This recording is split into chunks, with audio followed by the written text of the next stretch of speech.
Hello, everybody. Welcome back to another edition of the Hockey Mountain High podcast. I'm Griffin Youngs, joined by Christian Bole.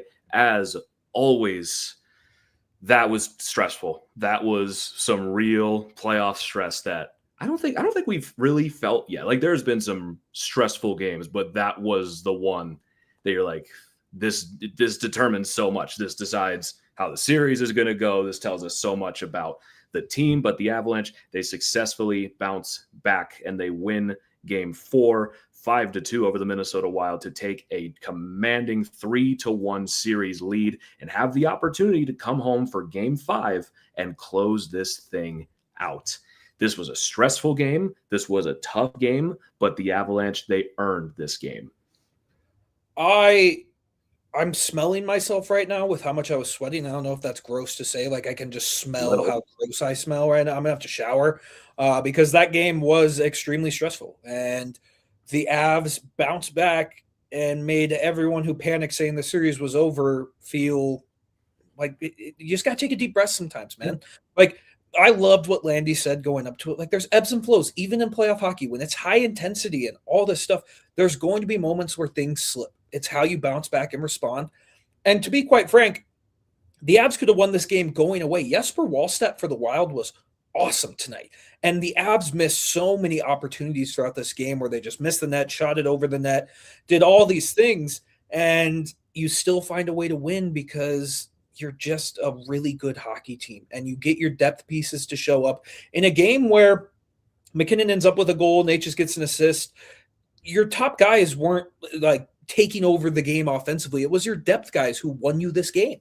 Yeah, this is what we talked about forever is the Avalanche. They have the supporting guys to get them through games like this, where obviously the Wild scored first in this game. We'll get into all that with the power play eventually, but their first goal of the game, Nazem Kadri on the power play that ESPN completely missed, which we'll also talk about later because this was the worst broadcast I've ever watched in my life.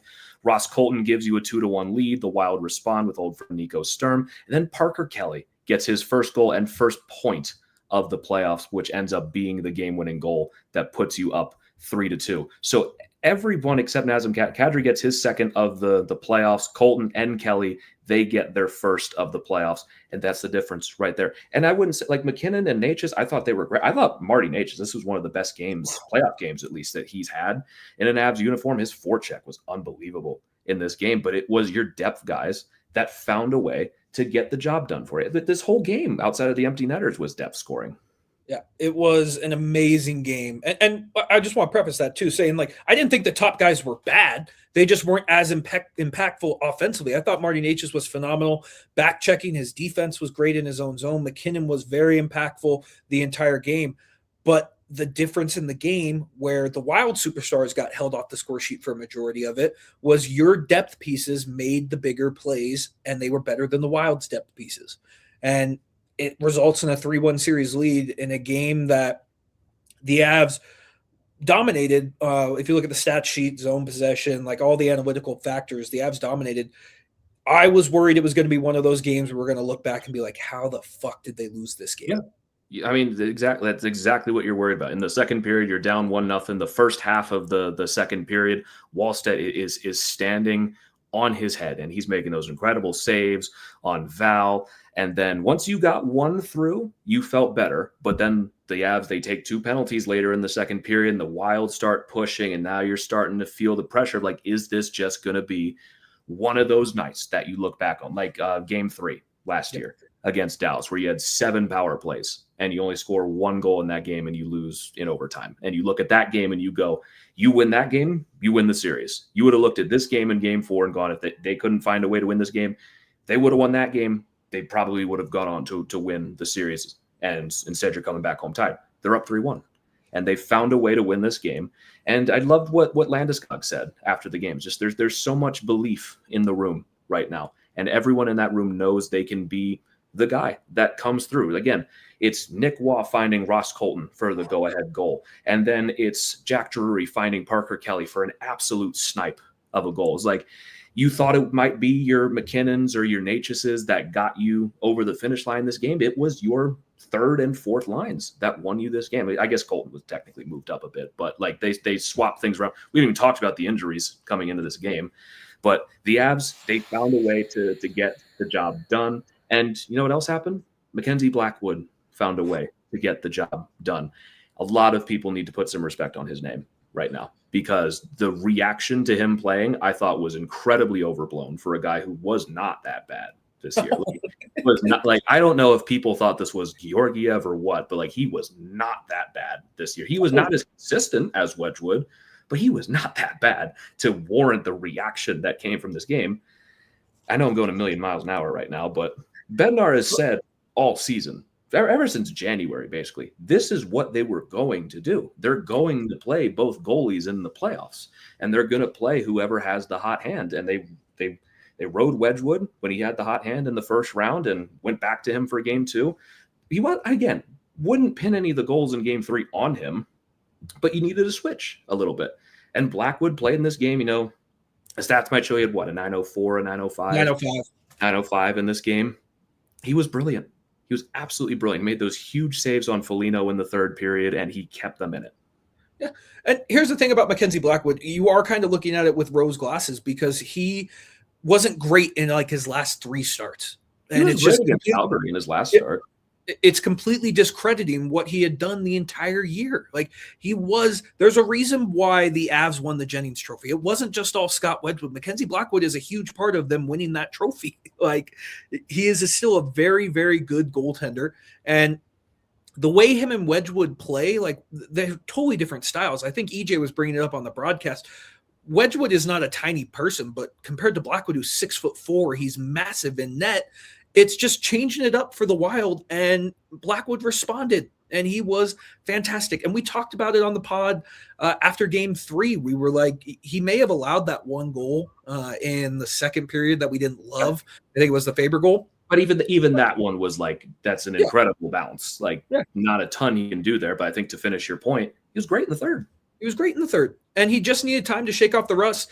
And he even said it after the game, where he's like, I haven't played in 30 days. Like, it wasn't perfect. I don't expect to be perfect after that much time off, but I'll get better as I see more ice time. And you saw it throughout this game. He got more and more comfortable in the net.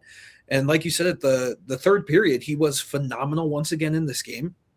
And then in the second period, after he doesn't see a shot for the first 12 minutes of the second period, to go back in there after 2 straight penalty kills and make the saves you need to, he absolutely is the biggest reason why you won this game. Yeah. If he let in a stinker, the Avs lose. We're going to talk about the depth scoring and how great the Avs played defensively and how they deserve to win this game.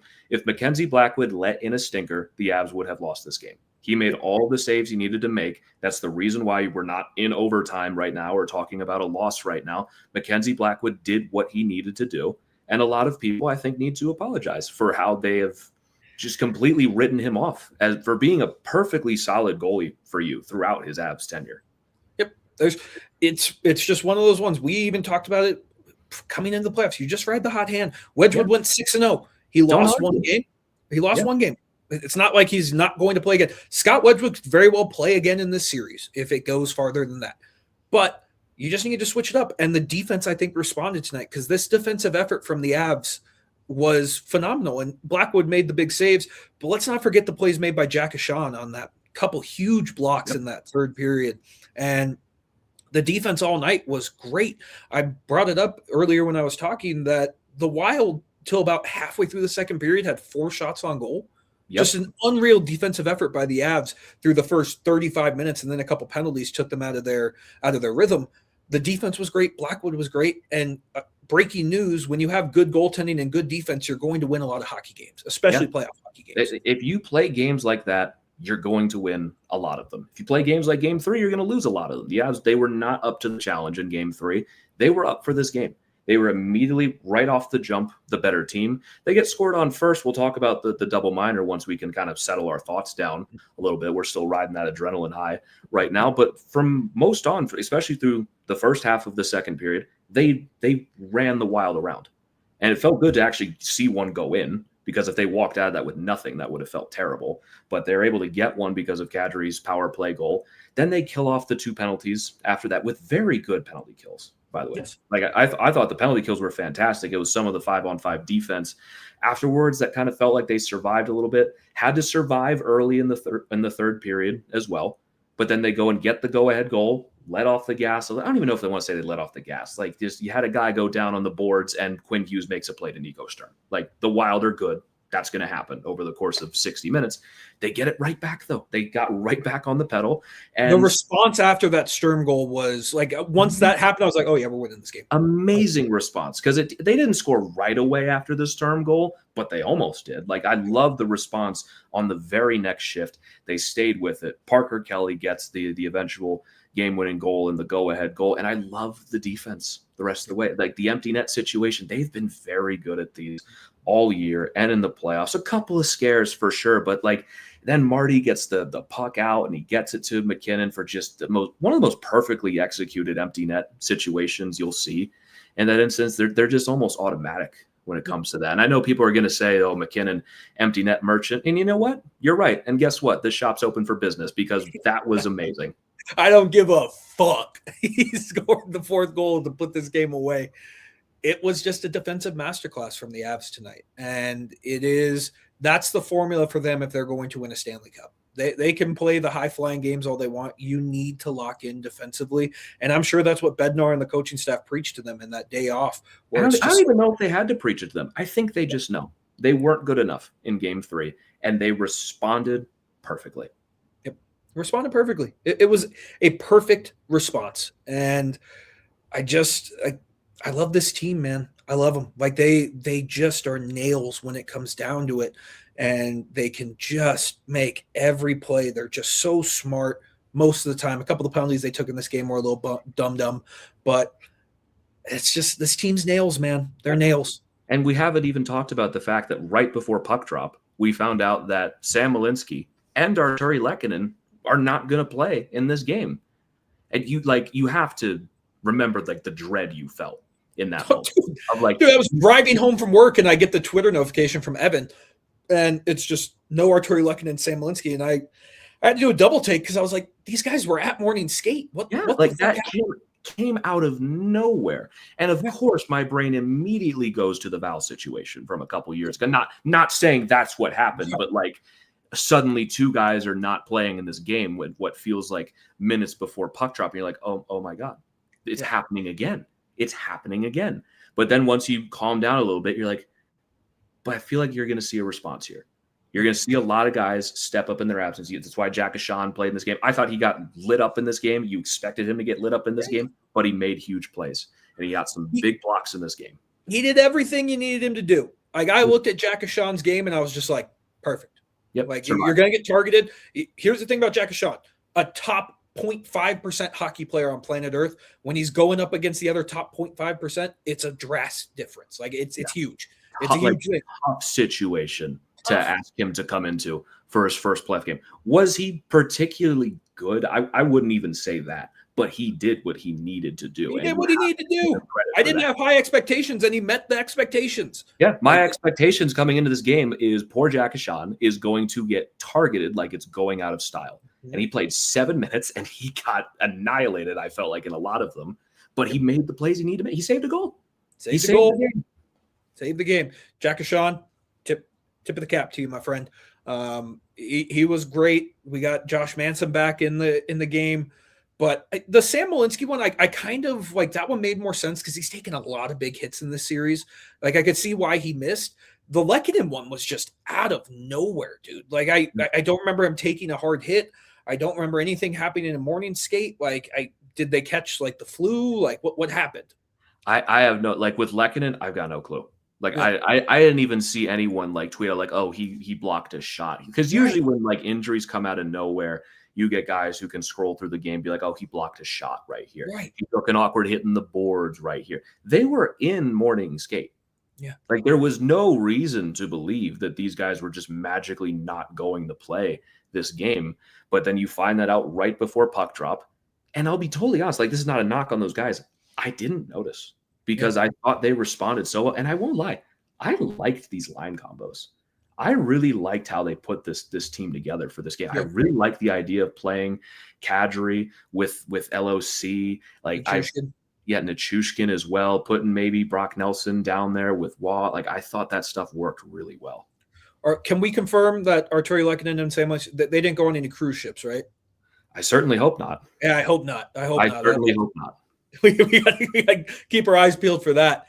But like you said, you didn't notice them missing, which again, it's you notice them missing. Like, don't take this the wrong way. But it speaks to the team more than it does the players that they have two very significant players missing and are able to step it up that much in their absence. Because you forget how good Parker Kelly, Jack Drury, and Yoel Kiviranta looked as a line the entire year. You just forget that. And Kivi comes back in this game after his mystery injury that happened in round one.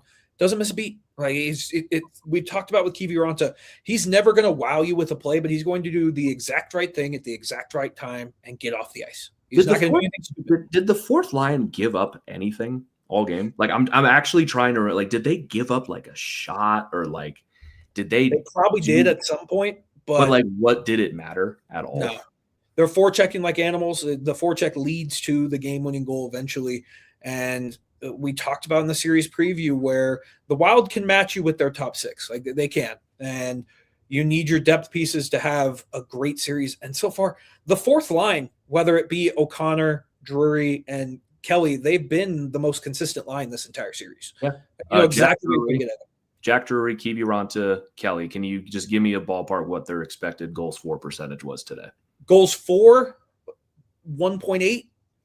Goals for percentage, like out of 98. It was 92.5%. They were pretty the best line for the Avs all night. Pretty good. Like it's just you forget how good that line is and how good it's been all regular season. So expected goals against 0.01. I want to know how they got the 0.01. Yeah, it must have been like a shot from the point or something. Yeah. And that's also the line that gets to the game-winning goal. Yeah, they were monsters, man. They were monsters this entire game, and I do like you got to keep your fingers crossed. Hopefully, this is just like with Malinsky and Lehkonen, it's just precautionary, where it's like if you don't need them to play, you keep them out. Like fingers crossed. I have no idea. I didn't see anything in post game about either of those guys. No update. No updates. Yeah. So I'm intrigued to see what they're going to say when Game 5 rolls around on Wednesday. But the guys stepped up when you needed them to. They stepped up, and it's just this team is so good, man. They're so good. They're great, man. I don't know what else to say. They're just a phenomenal team to watch. They do everything right, and even when they mess up, they find a way to bounce back. Yeah, they just go and figure it out. We got R saying needed that. Glad we got both empty netters. Also, when will Wally learn to keep his mouth shut? We're gonna get through the game and but man, the Wild, they love to talk, don't they? They love to talk. We're gonna finish talking about the game before we start getting into bitterness and rivalry and stuff like that, and maybe rubbing it in the face a little bit. But yeah, I mean, this game was just this was the most entertaining game of the. Yeah, I know we had a 9-6 game, but like that's candy. Like it's like eating a family-sized bag of M&Ms. You don't feel good afterwards. No. This game was a hearty ribeye and potatoes. Like this was so good. This was so much fun, and also credit to Minnesota. Like this is two of the best teams going at each other, trading chances. Felt good to see the Avalanche win this because they deserved to win this game. They were the better team in this game. It felt good to see them get that bounce back in this game. Just it almost felt like it couldn't have gone that much better. Obviously, it could have gone better, but like Could have won like 3-0 in a shutout. And that would could have just been 3-0 and absolutely no stress whatsoever. But like, you need to win games like this. You need to go into the third period tied at 1 and go find a way to score 1, but then you got to go get another one. Then you got to go kill the empty net situations late and just find a way as a team to go and get the job done. And they did. They did. And can I ask you something real quick as we keep talking about this game? Do you care at all about that first-round pick we traded for Nick Waugh? No, not even a little. Not at all. The second the trade came through, I don't even care about it. Yeah. Like, that trade is looking better and better each day. And the fact you have him for another year after this is just, it feels gluttonous what the Avs do. He's just been so good. He's a playoff performer, man. He may not be the best regular season, like, goal scorer and point guy, but when it gets to the nitty gritty in the playoffs, he's proven. He's Sam Bennett light for this team. Like, he's not scoring the goals that Sam Bennett did, but he's the type of player you need in the playoffs to win a championship. Exactly. Yeah. Like a guy that you just a luxury that you have in your bottom 6. You can play in the top 6 if you really, really wanted to. And he just does so many things right. He is built to play playoff style hockey. There's a reason why I've been targeting him for so many years, just because he is that perfect bottom 6 center or winger on this team. Like, he just does so many things so well. And another guy who I thought was really good in this game coming from the trade deadline was Brett Kulak. I thought he struggled in game 3. I thought he was great tonight. I thought he was fantastic. Every trade deadline, like, think about that trade deadline now, and you're like, how they won this game. Kadri gets a goal. Brett Kulak, phenomenal play. Nick Waugh, primary assist on the go-ahead goal in the third period. Nick Blankenberg's been okay in his time. He has a couple goals this postseason. Yeah. I mean, he could be playing Jack Ashawn the whole time. Yeah. Like, it was a masterclass of a trade deadline. We said it when it happened. Fuck the picks. Like, I don't give a shit about a 17, 18-year-old that in maybe 5 years could be the player that will help this team win. You needed a guy like Nick Waugh now. You needed him. And that play he made, there was one earlier before he set up Colton for the goal where he shook Quinn Hughes on the boards. He made Quinn Hughes look silly on the boards, and he drove it to the front of the net. He's a playoff performer, man. And the play he has to set up Ross Colton for the 2-1 goal, I don't know if, like, Nathan McKinnon could have done it any better. The way he shot Wallstedt bit so hard on this play. And Ross Colton, I will admit, there was a moment where I was like, why does it have to be Ross Colton with this wide open net right now? But he buried it. And another player who was great, Ross Colton, phenomenal tonight. He was great. And it was good to see him finally get rewarded and get a goal. But I loved Nick Waugh's play tonight. And that assist is probably my favorite assist we've had so far in this postseason. It's just, it's so pleasing to look at, isn't it? Like, just that whole play from start to finish. That's exactly the kind of play that they needed to break through in a game like this. Like, Nick Waugh, he's just been such a perfect addition to this team. And that whole line just had a perfect shift right there. And then, like, Brock Nelson, he gets the empty net goal. He doesn't get an assist on this goal, but he should. That was caused by his forecheck. He's the one that circles the puck back to the point initially as well, where we're still waiting for him to beat a goalie. And he got close again, where he's missing the net and he's hit a post. He scored in the empty net with 7 seconds left to make it 5-2. But my stomach is not happy with him scoring that empty net goal. But yeah, because once again, you promised to eat McDonald's if Brock Nelson finally scores a goal, and of course he scores in an empty net. So, but he did ring one off the post. I thought Brock Nelson was very good in this game. Like, we know what he's going to be, responsible defensively. He had that one lapse where he just gets tangled up with Sturm, and he doesn't get up as fast as Sturm, and Sturm beats him to the point and gets the goal. But I thought Brock Nelson was good. That entire line was good, and it's just like, can you think of an Avs player who had a bad night tonight? Outside of Vashawn? No. But even really. Sean, did he have a bad night? Like, he's an AHL defense.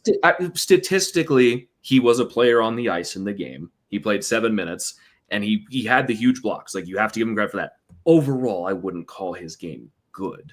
But for what we expected out of him, that's a different story, because he made plays that helped them win the game. They know that's more than you can expect out of an AHL defenseman. Outside of that, no. Brent Burns was like, awesome again, Brent man. Burns was great. I thought Logan O'Connor again was fantastic. Again, like Marty Natchez was a killer on the forecheck. Josh Manson, who we'll talk about in a little bit. I thought Val was a stalwart defensively in this game. Like he stopped a goal. Boldy had a wide open net in the first period. And the second period, he had the wide open net, and he clears that puck immediately. Like, I just thought everyone did their job today. Mm-hmm. And for your fourth line to arguably be your best line, like you cannot give those guys enough credit. It's a different mix of guys. Again, Kiviranta just comes in, and he's great. Where again, like if Lecky gets healthy, he might go out again. I was about to ask you who comes out of the lineup if Lecky's back for Game 5. No one's doing anything wrong. No, like it's just Kiviranta by default. Yeah. But once again, he was great in this game. Where I actually wouldn't be surprised if it's Colton. I wouldn't be surprised just because we'll see. Regardless, I would just because Colton can score. Kiviranta doesn't score. Yeah, that's true. And Colton's coming off one. And what we know about Ross Colton, when he gets one, he usually follows it up by another one. Yeah, but okay, so Lehkonen comes out. Okay, Kivi comes in. Now your bottom six is arguably better. Yeah, like it's such a weird conundrum to be in that. Kiviranta, once again, we've had this conversation for like 2 months. He's in the lineup. He does everything right. Maybe he doesn't score, but like he does everything else right to the point where it's a really tough decision to take him out of the lineup. But then the question becomes, well, then who else is it? Parker Kelly just scored. And yes, he's taking penalties. And yes, he's had a very up and down time in Minnesota, but he scores the game-winning goal in this game, and that line was fantastic. Ross Colton scores a goal in this game, and he was fantastic where he was. You shrug your shoulders and you go, sorry. Like, you're the best extra forward in the NHL. Yep. Like, I do wonder, because Kiwi is a free agent after this year. We said, like, he was going to get massive payday after last year. Did he score 20, or was he almost at 20? He was almost at 20. Almost at 20. He could be a cap casualty when it comes down to it, but I would hate to see him leave. So I just... the entire team, the bottom six was the difference maker in this game, and they propelled you to the win, man. Like I can't say enough good things about what the bottom six did this evening. And again, man, like the power play goes one. We only had 2 chances, so they go 1 for 2. Yep, they went 1 for 2 on the power play. Again, I thought the first one was good. Yep. Right? Still looked like a pretty good.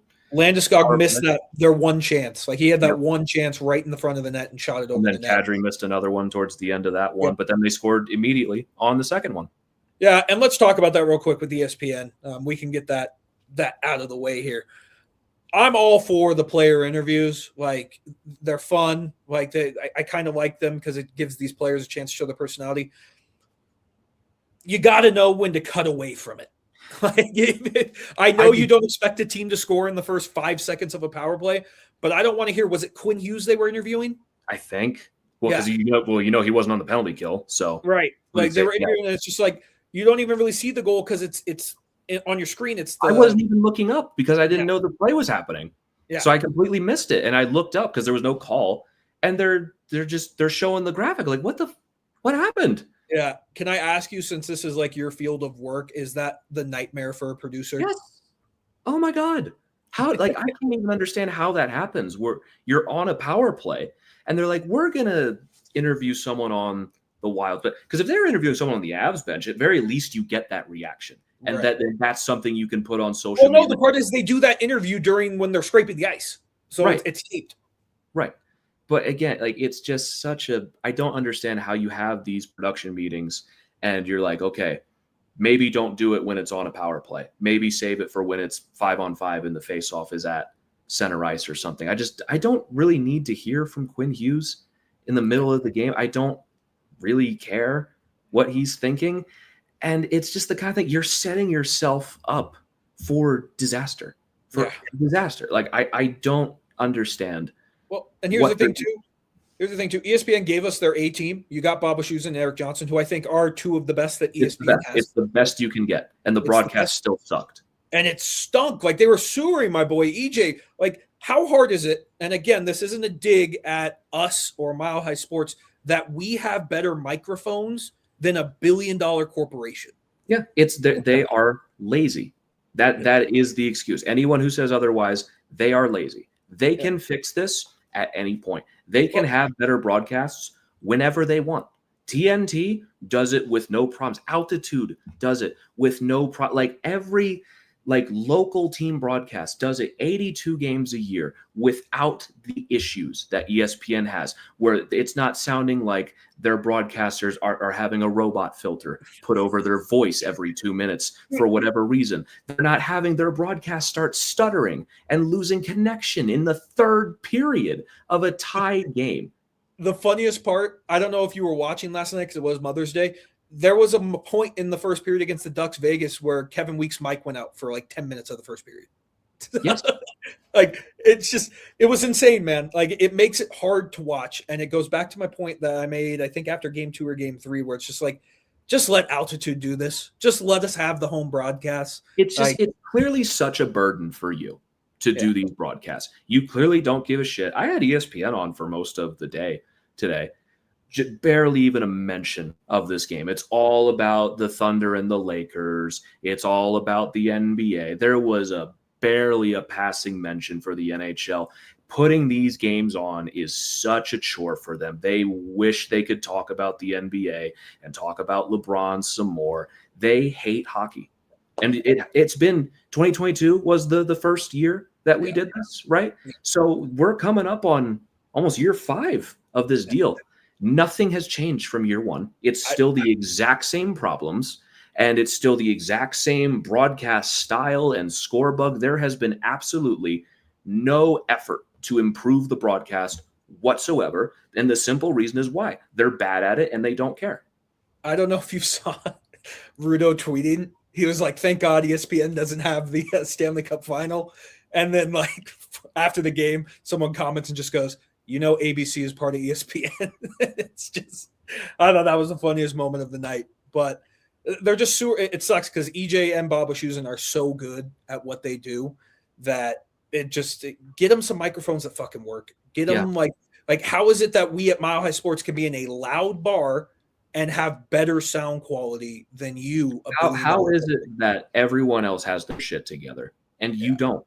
You are ESPN. You are a multi-billion-dollar company. And in the second round of the Stanley Cup playoffs, you cannot be fucking bothered to put on a broadcast that works. We are sitting here talking about one of the most entertaining games of the entire playoffs, and we have to talk about how bad the broadcast was because I was worried it was going to go out.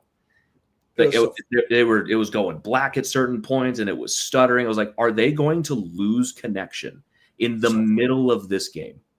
I would have been so much more upset about it if we didn't win. But we won, so I can laugh about it. Yeah. We won, so I can laugh about it. But it's just, you watch a game on TNT, a million times better. Yep. Million times better. You watch the good news is if the Avs do make it to the Western Conference Final, we do get TNT for however long that series is. Good. Yeah. Because I can't stand it. That'll be good. We're going to take a quick ad break, and then we'll be back to talk some more of this game. Yes, we will. Yes, we will. Indeed, we will be back in about 60 seconds. At the Denver Athletic Club, exceptional facilities and a vibrant community come together to elevate your fitness journey.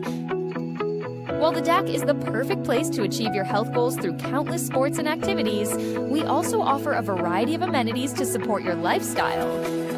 A co-working space, childcare, social events, family activities, private event spaces, and more are at your fingertips as a member of the DAC. Discover the Denver Athletic Club today.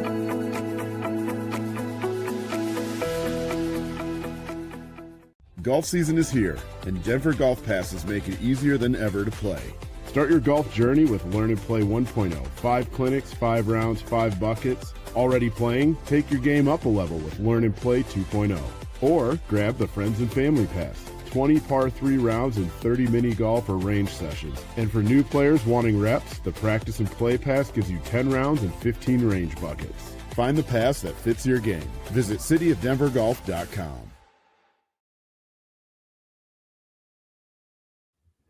All right, and we are back. And also, if you want to join us for our Game 5 watch party, we will be back at number 38 on Wednesday for that watch party. Once again, these have been incredible. Thank you so much to number 38 for hosting us all season long. And we will be back for a potential closeout game, even though the Avs lost game 3. Like, that place was still packed out the door. Everyone was having a great time. Food was excellent. Weather perfect. If you got the time to come down after work, there is not a better place to be if you're not able to be at Ball Arena than number 38. Come hang out with us and have an incredible time as we can see if the Avs can close out this series.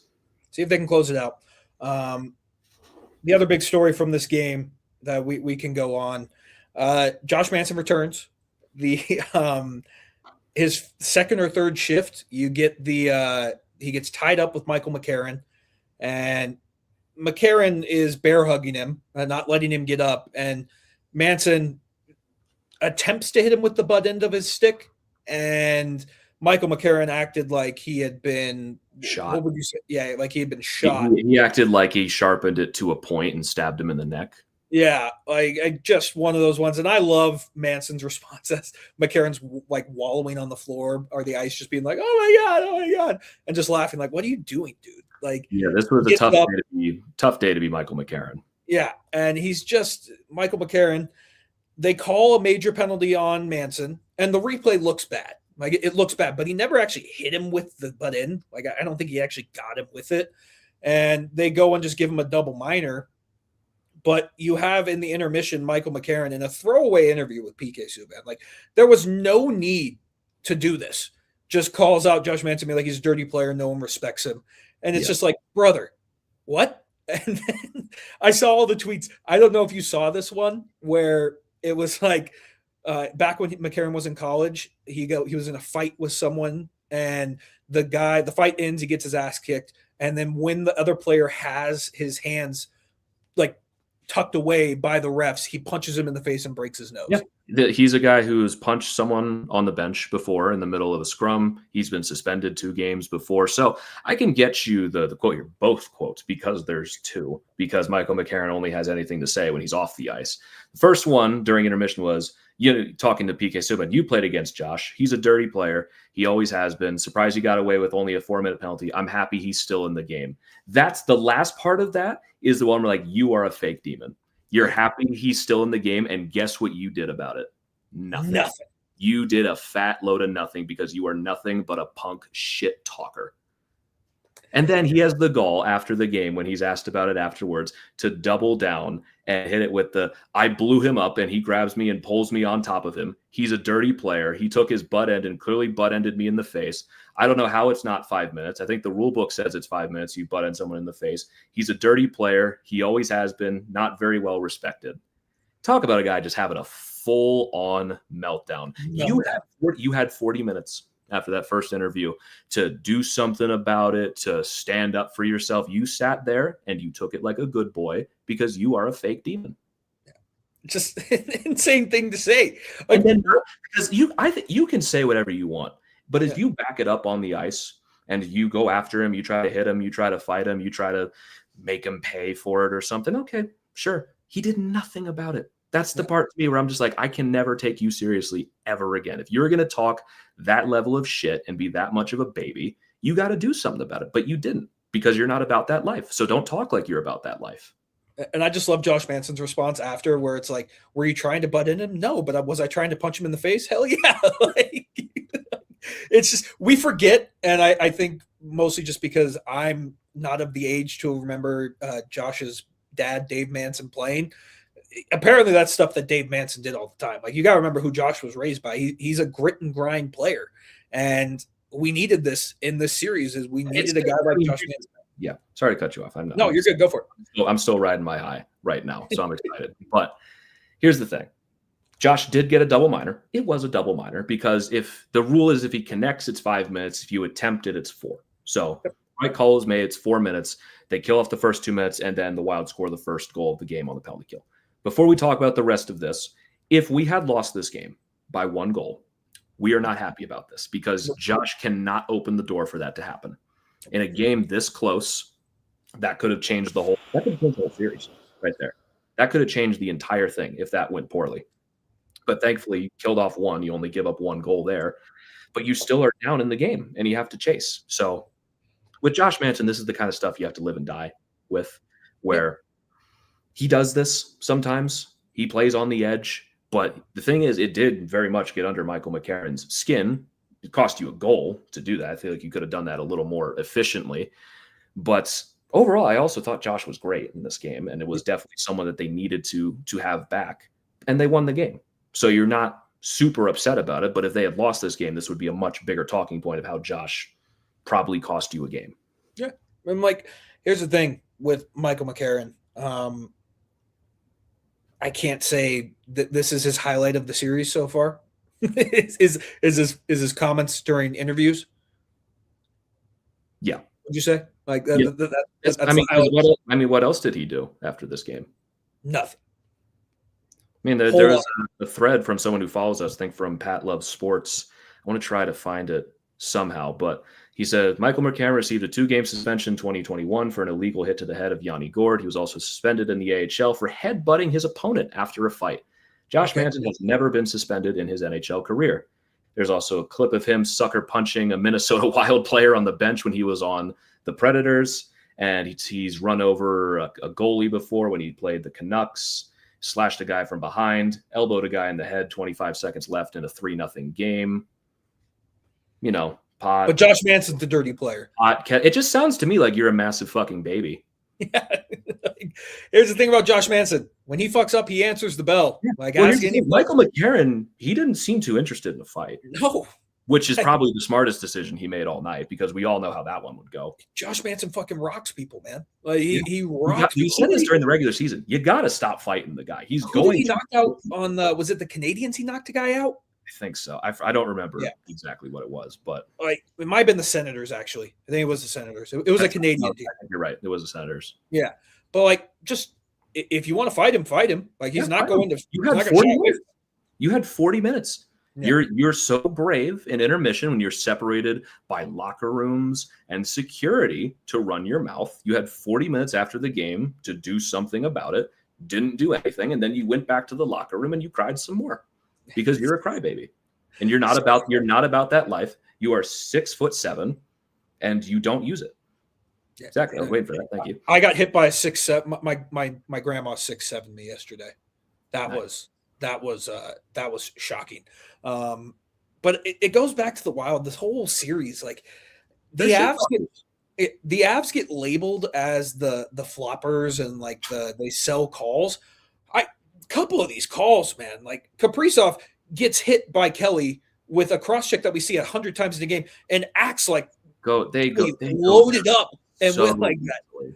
Like they go down so easily, man. And it's just, I had a Wild fan respond to my tweet after I was like, Avs fans want to see players actually get murdered for it to be a penalty. And it's like, you guys would be doing the same shit if those calls were going against you. Wild fans don't complain. Yeah. My God, read the comments. Right. Like it was maddening just watching like Kaprizov, who is a world-class player. I'm not going to say anything bad about Kirill Kaprizov because he's been phenomenal this series. I think was this the first game he was held pointless in the series? I believe so. Yes. Yeah. So he's been phenomenal this entire series. Like Parker Kelly is just making a hit that you see 100 times, and he acts like he gets shot in the back by a cross check. It was a cross check, but like he goes down so easy. Oh, he's so incredibly easy. And they've done it the whole series. I mean, you looked at Quinn Hughes in the last game. Like he's already palms up instead of trying to get the puck because they're looking for calls. Yeah. And it's just the Wild, Jesper Wallstedt as well. Go back to what R was saying earlier about like when would Wally learn to keep his mouth shut. Apparently he didn't learn about the first time. What did he even say? I forgot what he said. Well, back in November when the Wild won in a shootout, he was like, well, I guess that makes us the best team if we beat them. Yeah. They played a week later and the Avs torched them. And then he said, well, they got one lucky goal in game 3, but that doesn't rattle us. Like, again, you gave up 8 2 games ago. So, like, you're up here right now. Got to bring you down here. He's young. I said it back in November. He's young, and he's going to learn to shut his mouth. I was hoping that would be a great lesson for him, but maybe this one will be. Fingers crossed. Yeah, I mean, like, and again, I don't think Wallstedt's the only reason this game was close. Yeah, he was fantastic. I mean, talk your shit, King. You had a great game in game 3, but everything comes back eventually. Yep, it all comes back, and it's just it is it's stark difference when you look at like when the Wild talk after their one win to the media and how the Avs talk after their wins, where it's just like we're a team, we believe in each other. A lot of talking happens in Minnesota, and it's been that way for years. Yep, a lot of talking, not a lot to back it up. And here's the thing, man. Like the Avs go, like I said, the special teams battle, it's a wash this evening. Like the Avs end up going 1 for 5 or 4 for 5 on the penalty kill. Yep, they go 3 for 4 on the penalty kill, and they go 1 for 2 on the power play. And again, the first power play was a double minor. They killed off the first one, and the second one, I wouldn't say it was like, oh, the Wild broke down their system or anything like that. Good shot from the point, got deflected in. And then the next penalty kills after that for the Avs, they were absolutely fantastic late in the game. Like the too many men on the ice, that's shooting yourself in the foot. Don't need to do that. But I thought that was one of the best penalty kills they've had in the entire playoff.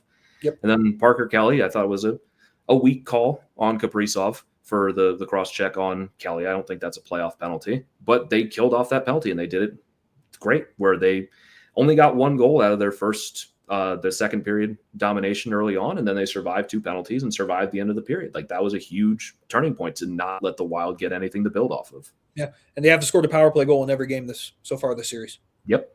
Then the Wild have given up a power play goal in every game in the playoffs so far. Every game. Like it's just special teams is winning the series, and the Avs have been better special teams for 3 of the 4 games. So that's been the big difference. There's so many things that were just so good in this game. Are we missing anything? Are we missing a big thing that we haven't talked about yet in the 46 minutes we've been talking so far? I mean, we've been going for a while here. We talked about the injuries. We talked about the Manson. Oh, McKinnon takes a puck to the face, breaks his nose. People are saying he got hit in the mouth. Like you could see right away that broke his nose like immediately. That blood was coming from the nose. And you're worried, obviously, because that's your best player taking a puck directly to the face off of Devontae's clear that almost ended up in the net. Yeah. Like that kind of got buried because it was McKinnon getting hurt. That almost went off his face and right to the Wild for a goal. Yep. That would have just been horrible. And McKinnon, he goes off for the final minute. If there's ever a time, it's the final minute of the period where he gets the intermission to get fixed up and everything. Comes back without a cage, too, for the third period, and goes and gets the game-sealing empty netter. And it was also great in the third period. He was great. It is just hockey player tough. If that happens to a basketball player, they're out 3 weeks. Yeah. I mean, who on the Nuggets was like, oh, I'm sore? Aaron Gordon, tight hamstring or calf. My hamstring tight. Yeah, regardless, we don't need to rehash that. I still can't do that. Yeah, soft, so soft. But McKinnon was a monster after he took that one, and that play shouldn't have even happened because that should have been a fucking icing. Right, and then that should have been an icing. But yeah, don't know how. But thank God McKinnon was okay. I don't know, man. As we look forward to Game 5 on Wednesday, we're going to see what the Wild are made out of, because, I don't want to say the series is over, but it's going to be really hard to beat this Avs team 3 times in a row. 3 times. Again, you have to beat this Avs team 4 times in a series to knock them out. Now the Wild have to beat them 3 times in a row. Where Game 3, they played a great game. They've shown they are perfectly capable of beating this team. This is a game that also could have went the Wild's way. This is why it was such an entertaining game. Their goaltending was able to keep them in it, and the Avs got the extra goal from their depth to push them over the top. Are you keeping Matt Boldy and Kirill Kaprizov completely off the board again in Game 5? Highly unlikely. I doubt it. I very much doubt it. Because, again, it still almost feels like the Game 3 conversation again. Of like, if the Avs play their best game, they're probably going to win. Like, there's not a ton that other teams can do to stop them when they play like that. But the Wild, again, are a very good team. They have not yet won a game in Ball Arena. It almost would feel wrong to wrap this series up in 5, wouldn't it? It would feel wrong, but I just also I feel like the Wild dumped everything into these 2 games, and they still are down 3-1 in the series. And I do think the Avs have the experience with a lot of these players being around on the 22 team. They don't want to go back to Minnesota. They don't. They don't want to go back to Minnesota. I feel really good about the energy that's going to be in Ball Arena, how they're going to play. If they play the way they played tonight, I know Wallstedt was great, but his one start in Minnesota or in Colorado, he stunk up the joint. He gave up 8. Again, Wallstedt was great tonight and still gave up 3. Yeah. I think this team is just so focused right now. And it is one of those ones too where if the Avs do lose game 5, okay, like that's fine. Like I'm not going to panic because they'll just find a way to bounce back. The Wild are going to be desperate. They're going to do everything in their power to keep their season alive. If Eriksson Ek and Brodin don't play again, I don't know, man. I mean, Like they might force them into this game Yeah. before they're ready because like this is it. If they lose, they're done. Yeah, and it's like for Minnesota, it sucks. Injuries suck. Like it's crazy that Brodin and Eriksson Ek, two massive players for them, have been out this entire series, but it's the cards they were dealt, man. And that's the perk of being the Avs, where you got a first round matchup against the Kings. You swept them. You had 8 days off before you played in your second round. It's the perk of being the 1 seed. Like you get the easier matchup. So I don't know if Eriksson Ek and Brodin play. Even if Eriksson Ek can play, it doesn't sound like he's anywhere close to 100%. No. And Brodin, we haven't even seen skating. So I don't think Brodin we have to worry about. But yeah, I think you see Eriksson Ek for game 5, like he's been described as touch and go. Yeah. He's going to play with the season on the line, whether or not he's even 50% or not, just because of how important he is. Brodin, maybe not, but I think you do see Eriksson Ek. Yeah, and it's just like injuries suck, man. It happens. It's playoff hockey. Like it's just that it's generally the team that wins the Stanley Cup is the team that just didn't get injured. It's luck. It's luck that way. But I just don't know. We're going to see what the Wild are made of. I think we're going to know in the first 10 minutes whether this game is going to be competitive or not. Yeah, I think it's going to be a very competitive game. I don't think the Wild are just going to roll over and die in this series. I think the Avs are going to have to give 100% to close this out. I mean, again, if you want to rewind the clock back to 2022, once again, like we always do when it comes to this team, the Avalanche, they did lose game 5 to St. Louis, but they also got some pretty bad goaltending in that game, where if they just got some saves from Darcy Kemper, they win that game moonwalking. Yeah. They were up, 3-0 in that game? Yeah, they were up 3-0. Then McKinnon gave them the lead again after that. Almost died. And then I almost died. I almost passed out because we were at the top of the stadium. It was my first week at altitude, so I almost died. And then they gave up the goal again, and then they lost in overtime. But they should have won that game, like 100%. Yeah. So if you get the exact same game, but you get saves, you win that game. Obviously not the same team. Obviously not what's going to happen. But when you look at where the Avs have been in these situations before in 2022, both game 5s against St. Louis and Tampa came down to just they didn't get a save. Yeah. That goal from Kemper that he gave up to, I think it was Ruda from Tampa in game 5. I still just don't know how that one went in. Yeah. Like it was such a bad goal. That was the eventual game winner for Jan Ruda. I feel good, man. I felt this, like we talked about in our pregame show when we were at number 38 last time, like Minnesota's very good. We're not discounting what they've done. Like, I'm just so confident in this team that I'm weirdly confident right now. Yeah. And in a close game where you're going back and forth at 5-on-5 and you need one team to just get that extra goal, I'm taking the Avs every time against every team in the league right now. I also want to go back to game 1 and how important that game was to win, and how I said in the moment, the Wild have to be sick that they scored 6 goals in this game and lost.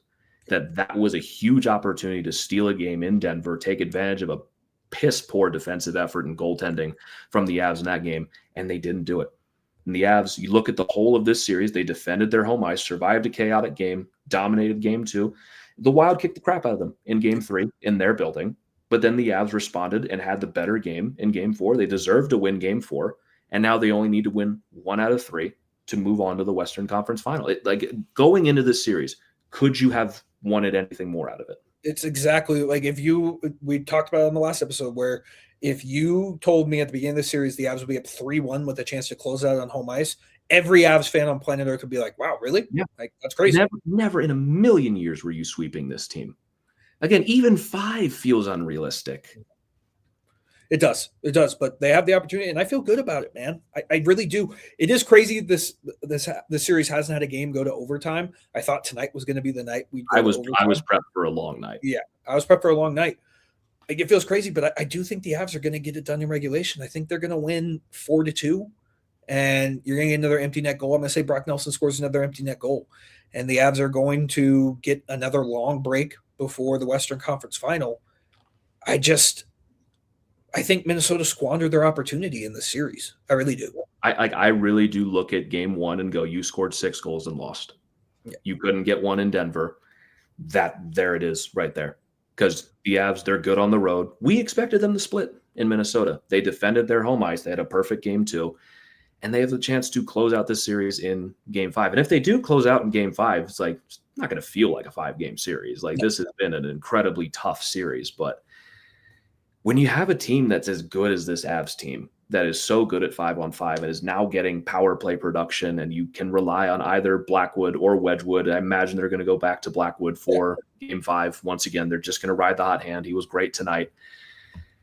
It's hard not to feel good, but there is always the trap of like, well, we're up 3-1. Game 5 doesn't really matter, does it? But like you said, I don't think they want to go back to Minnesota. They don't want to open the door for anything. Because again, the last team they blew a 3-1 lead to was the Wild in 2003 or whatever. And they don't want to open the door for any of this. You close it out in game 5, you move on, you rest up, and you try to get Lehkonen and Malinsky healthy for a Western Conference final. Like if you come out flat and you go back to Minnesota, it's not the end of the world, but you want to wrap this thing up as much as you can. And I think they're going to do it. What do you think the score is? I think we're getting an overtime game in this series. They're too close. This game was close to being an overtime. I think you get it over the finish line in game 5. I think it goes overtime. I think the Avs win. And dare I say Brock Nelson again? Because I can't do this. No. We're going reverse. Remember, we're not saying Brock Nelson. Yeah, that's what I'm saying. Like, do I dare? Because my gut's going Brock Nelson, but I'm going to go Logan O'Connor. Love it. But hell of a game, man. That was an awesome game to watch. Very happy with how the Avs played. And unless you have anything else from this game, we're going to go out of order. Let's do the mailbags because you said we have a bunch of mailbags, and then we'll wrap up. Yeah, do we? I could see them rolling in as that game was starting to wind down. So let me try to find where we were. Okay, so we have our first one from R saying, maybe I'm too much of a homer. Is it just me, or are the national ESPN announcers from Minnesota? You could get diabetes from the glaze they're giving them. Or I'm going to push back on that fact just for the simple fact Eric Johnson was I thought EJ was great, but the focus of the broadcast was on Minnesota. Yes. Which I thought, again, they're like, well, Minnesota, they have to be pleased being up 1-0. I'm getting so tired of this. They have to be pleased with the first period. They got outshot by 12, and yeah, they scored, but I don't know. It felt like it was a little bit Minnesota centric. It's not as bad as it's been in the past, and I also just don't care. Don't care. I actually like it the way where it feels like we're being disrespected. Keep it that way. Right. Keep it that way. ESPN broadcasts are terrible, and we know they're going to be terrible, and that's nothing new. Yeah. So I will push back on that, R, just for the simple fact Eric Johnson is a former Colorado Avalanche. So, yes, exactly. I will push back on that a little bit. Next one from Brendan saying, great game, good win, good compete, a complete turnaround from last game. Hockey games are won in the corners, and we won the corners tonight. Question, do we play Blackwood again or let Wedgie have the net back at home? Also, side note for the Fairweather fans, we were never going to sweep the Wild. One loss isn't the end of the world. Yeah, Brendan. You're speaking. Is it Brendan or Brennan? Brendan. Yes. Here's the thing, man. We talked about that after the pod where it's like, you're not going to go undefeated in the playoffs. As cool as that would be, it's not going to happen. You're sitting at 7-1 right now in the playoffs. You're 7-1. You're feeling good. And you're just never going to sweep this Wild team. I'm sorry. They're too good. They're too good of a team, even with them being injured. For the second part of your question, I do think you just go with Blackwood. Just why not? He played great. Have him go again. It's the same. It's the same thing we said for Wedgwood. Don't argue. Blackwood had a great game tonight. He made the huge saves that he needed to make. Why sit him? Yep. He's playing well right now. Wedgwood has struggled a little bit in this series. It would feel weird to go back. Also, why don't we put some fucking respect on Jared Bednar's name? Holy shit, guys. People in the comments being like, when do we talk about firing Bednar? When it's 1-0. Yeah. It's 2026 and we're still having this conversation. Yeah. I don't understand it at all. It took balls to make that call. It took balls. Yeah, it did, but he knows his fucking team. He knows his team, and he knows what his goalies are going to do for him. Yep. I can't believe we're still doing this after winning the President's Trophy and sweeping the first round and still leading in the series. How many people are going to be sick if the Avs win the Stanley Cup and Jared Bednar's a 2-time Stanley Cup champion? That dude's not getting fired ever. No. Ever. Ever. And that's going to piss a lot of people off, but hey, it's great. I love it. I don't understand why. I really just don't. anymore. Like, just maybe have some faith in the guy a little bit, that maybe he knows what he's doing. You don't have to agree with every move that he makes. I didn't agree with the Parker Kelly second line stuff in the first round. I didn't think that was a great experiment, and doing it as long as you did. But like, I'm not the fucking coach. I'm not in the room. I don't know these guys the way Bednar does. He's one of the longest tenured coaches in the league for a reason, and there's a reason why he's been successful everywhere he's been. It's just the questioning at every single turn. It just drives me up a wall. Yeah. Shout out Jared Bednar. It took balls to do that, man. And Blackwood's going to start game. Blackwood starts game 5. Our next one from Derek saying, I haven't been Blackwood's biggest supporter, and I'm still not, but respect to the huge saves he made tonight going into game 5, looking to close, #GoAvs. Yeah, I mean, a lot of people, I feel like we're pretty consistent with where we've been with Blackwood and Wedgwood the entire year. Blackwood struggled for parts, but he also was injured for large chunks of the season. I've always loved his game ever since he's come to be a member of the Avs, and he played great tonight. He played great, and he silenced the haters for at least one game.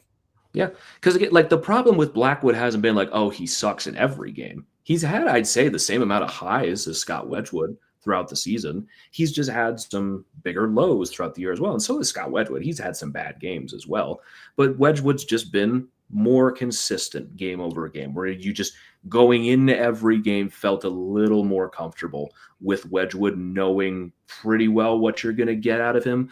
But Mackenzie Blackwood, he still finished the season above 900, which this year, that is a feat. Like, goaltending has been getting worse around the league. He was still a +8 in goal save above expected. And to be fair, Scott Wedgwood was +20, but Wedgwood still very much in line with other very good goalies in the NHL. Like, he's still an exceptional goalie with this team. It doesn't need to be treated like a panic move that he's coming in. This was the plan, like I said, throughout the year, that Bednar has told you was going to be the plan since January. You have 2 starting capable goalies. You are getting a season that you cannot even believe from Scott Wedgwood right now, and has taken the pressure off of Mackenzie Blackwood to the point where he is kind of the backup at the moment. But like, they're going to use both guys.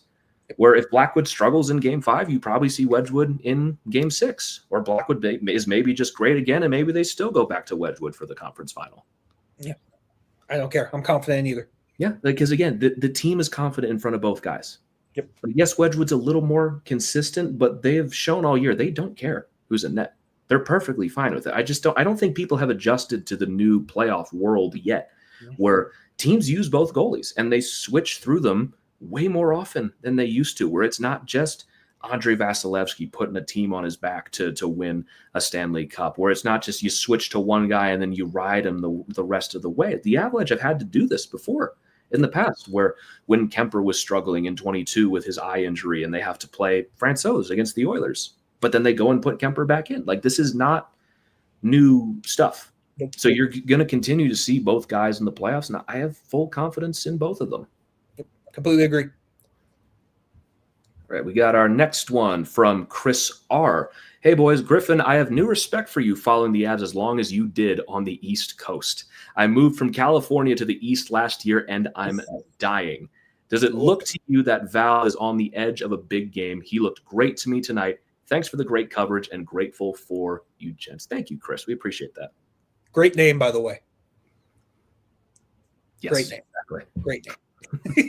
But you go first with the East Coast, because you're back. You're in the Mountain Time Zone, which I have long said is the best time zone to watch sports. It is by far the best time zone to watch sports. Yeah, I used to do this in the playoffs after every game, right afterwards, and these games would not start until hopefully 9 o'clock, where sometimes 10, where we would be hopping on here at 1, 2 a.m. sometimes to talk about these games. I'm going to bed at 3 or 4 in the morning, and I do not miss that at all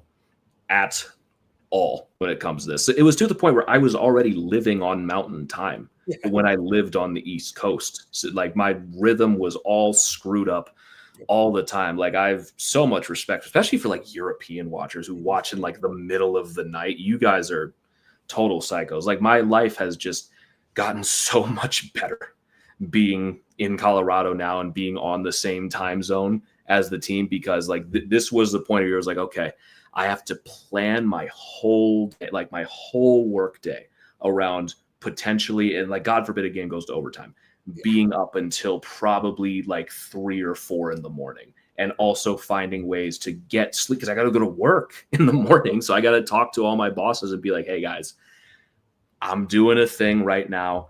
Can I come in a little later just so I'm not dead on my feet? And everyone's always very accommodating, but I'm glad I don't have to do that anymore. Like it's almost 11 o'clock right now. It would be almost 1 right now if I was still on the East Coast. And this game finished at a perfectly reasonable time. Perfect. If I didn't have to go eat McDonald's, we would probably already be done by now. It'd be done. Yeah. Screw you, man. Sorry, man. Sorry. But for the second part of Chris's question, I do think a Val game's coming. He was very noticeable in this game, but it is just with Val, he does so many things that don't show up on the stat sheet that you've just kind of become accustomed to him being that big goal scorer or like playmaker over the past 5 years with the Avs. But defensively, he was rock solid. I mean, he makes the play on Boldy to prevent them from taking a lead going into the third period. He was great tonight. I do think the goals are going to start coming for him, but he's played well enough where you're just like, yeah, he's fine. Yeah, and also when you get such great games from your bottom 6, it's like defensively, Val was great. You know it's coming from him. You know he's a playoff performer. You know he has that in him. I completely agree that whether it's this series or next or potentially the final, you're going to get something from him. And I still think that with Brock too, that you're still going to be able to get those games from them. They're way too good of players to just be held off the score sheets for so long and still look so good in all of them. But again, it's easier to palate when you win because they're doing a lot of the things that are helping you win. When they're held off the score sheet entirely, and then we're talking about game 3, you're a lot more frustrated by it. But again, like I agree, Val was great in this game, and it's coming for him. It has to be. Yep, has to be. But Chris, we appreciate you staying up late and chatting with us. Yeah, absolutely. Our next one from Logan saying, gents, massive win tonight. 2 questions. Is Minnesota going to run Quinn Hughes into the ground this series? Over 30 minutes of ice time again. No, Quinn Hughes is a freak. 30 minutes for a star defenseman is nothing. I'm sorry. 34. 34. He's a freak. In regulation, he played over half the game. Yeah, I mean, doesn't change it. He's a freak. Quinn Hughes is a problem. I don't think it's going to change. Like if the series goes to game 6 or game 7, maybe. But the thing, like if the Wild are able to force this series later, like they are running Quinn into the ground. Like he can take it because he's a freak and he's Quinn Hughes. But I'd say we're like past the point of them running him into the ground. They've been doing it all year. Yeah, but they're a completely different team without him on the ice right now. Here's the thing: if Quinn Hughes is tired, Quinn Huges tired is still better than 99 out of 100 players. Yeah. Well, the thing is, like the Avs have still been able to exploit Quinn Hughes a bit because he's been very like high risk, high reward in this series for Minnesota. He's had a ton of turnovers too. Like he's playing great and he's able to find those passes for points, but he's also been like hunted down a bit, pushed around on the boards, forcing turnovers. He's been brilliant, but the Avs have still been able to disrupt him. Yeah, and that's all you can ask for. Quinn Hughes is going to get his points. He's that good of a player. But if you can just make him make a couple mistakes and beat up on him, I like your odds. Yeah, I completely agree. Second question from Logan saying he got an empty net goal, but I'm still mildly concerned about Brock Nelson's play. Is this just me overreacting or is the concern merited? Thank you as always, gentlemen. Go Avs, go. I think your concern's warranted. Like Brock Nelson hasn't been great offensively. I mean, it's been 15 games and he's got 2 empty net goals? Yeah, he hasn't been great offensively. And again, it's easier to talk about it when you're winning. When you lose, you go, come on, Brock, we need a little bit more from you. But again, I thought this was his best game of the series tonight. Yeah, I argued it was one of his better games of the playoffs. Yeah, he was very impactful. Had a couple chances. He rang one off the post earlier, makes that great play after Wallstedt fumbles the puck in the third period to set up that cycle to get the Ross Colton goal. Like he's been good. The points are coming for him. I keep saying that, but this may just be what Brock Nelson is in the playoffs. This may just be it. Yeah, I still think when he gets one, they're just going to continue to find their way in. Like game 3, I thought he was genuinely bad. Like just one of the worst players on the ice. Not the case today. He was very good, very effective in this game. He sets up the Ross Colton goal. He doesn't get a point for it, but his forecheck makes that happen. This is once again, we can bring it all the way back to October and November when Brock Nelson wasn't scoring. But you were saying but he is still doing all of the right things. It does feel like that now, where this was a game where he did all of the right things. He missed a net. He had a shot get saved. He rang a post. He's doing the right things, and he still helped set up a play that got you basically the win here. It's gonna happen for him eventually. Like he's too good to go.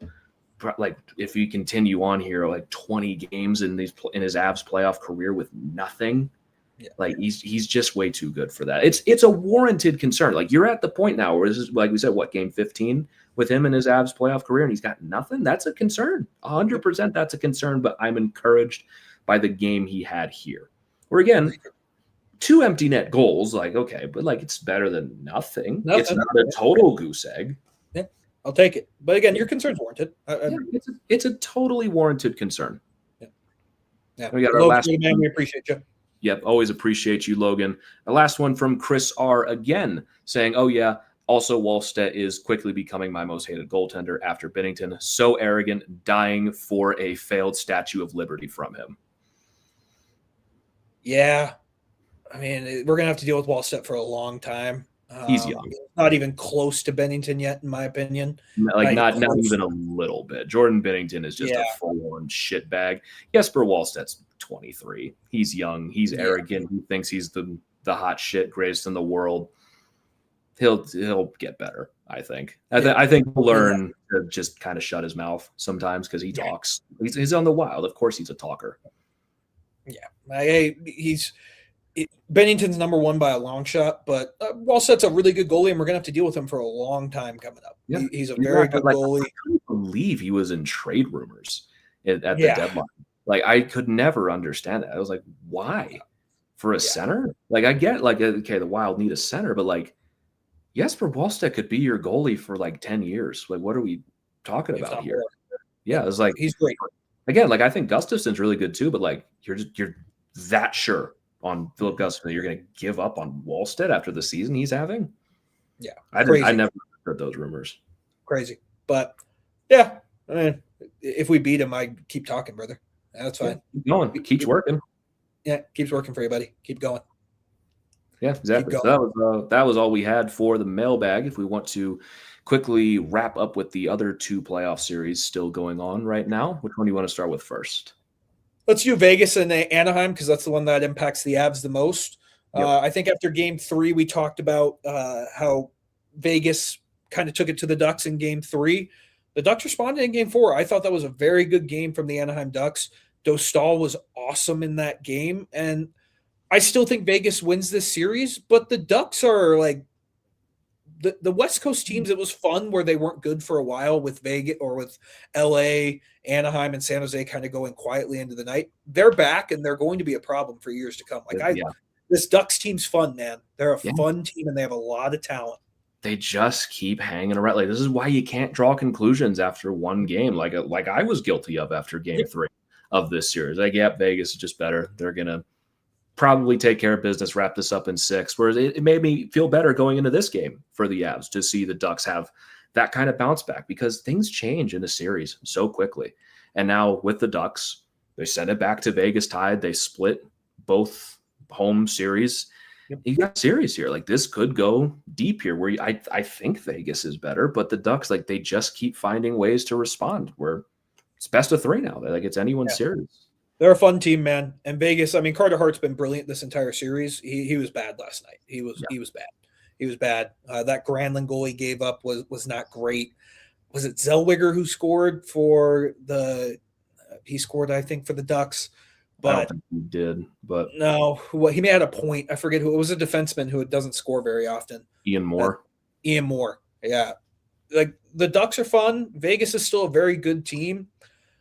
I think I'm going to lean Vegas still just because of the playoff experience, but Anaheim's going to make it close. Yeah, because again, like, we talk about, like, oh, the Ducks are a high-flying defensive team. They were really good defensively in the game, where, again, they only gave up 1.7 expected goals. This was not a great night for goaltending on either side, but the Ducks, like, they're starting to look like a already little more playoff experience just after one series, where they make another offseason of improvements. Like, they're going to be a problem. Like, they still got a lot of young guys on this team. we talked about San Jose as well. Like that could be a budding thing that happens, maybe even as soon as next year. Yeah. The NHL is better when those teams are good, if you ask me. So right. Moving on to the East, Buffalo versus Montreal. I hate to say it, I think Buffalo's cooked, man. We can't, but we just said that you can't draw conclusions for one game. You know what I'm trying to do here, right? I know what you're trying to do here. I'm trying, but I'm also trying to.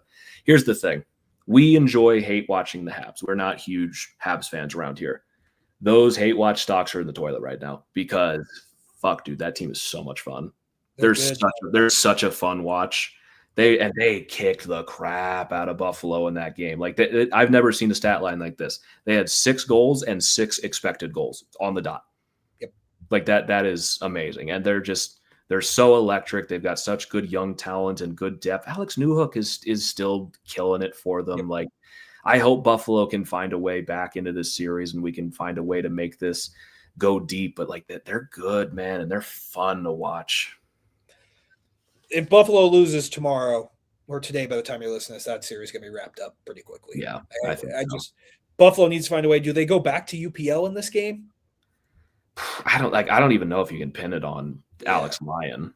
Like, obviously he's not great to give up 6, but like the Canadians, they were skating circles around them. It felt for a lot of that game. Yeah. I want Buffalo so badly to win this series. The past 2 games have not been great for them. Yeah. I mean, if you're the Hurricanes right now, like you're rooting so hard for Buffalo to win and push the series as long as they can. Yep. Fingers crossed, but I'm hoping Buffalo. I'm excited to watch that game tomorrow. I'm very excited to watch it. So fun. So, but yeah, that's the rest of the NHL. We'll be back Wednesday night. I don't think I have anything else. I just want to give a quick shout out. Is my mom's birthday today by the time you're listening to this. Shout out, Mom. Happy birthday.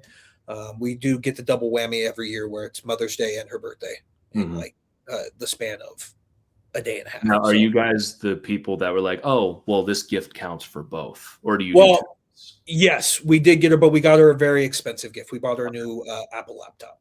Okay. I will accept that. Yeah. So we did that. We'll get her flowers for tomorrow, take her out to a nice dinner. But my mom's great. She's turning 57 and she's never had a Mac before. And she didn't know where the shift button was. And I had to tell her, I was like, Mom, the shift button's where it is on every computer. Because all it is on the Macs now is just that up arrow. So and she couldn't grasp the Touch ID to unlock her laptop. She couldn't grasp that. But yeah, one day that's going to be us. So yeah, shout out my mom. Happy birthday! Look forward to celebrating with you tomorrow. Shout out to all the moms. Hope everyone had a wonderful Mother's Day as well. But I think we are just about good to go on this one. Again, come join us at the number 38 on Wednesday for our Game 5 watch party as the Avalanche try to wrap up this series with the Minnesota Wild. But again, that is going to do it for us here. Thank you all so very much for tuning in. As always, if you want to follow us on Twitter, you can follow me at GR Youngs. You can follow Christian at Christian_Belay, and you can follow the show at HockeyMTN Pod. But again, thank you all so very much for tuning in, and we will catch you all next time. But until then, let's go Avs.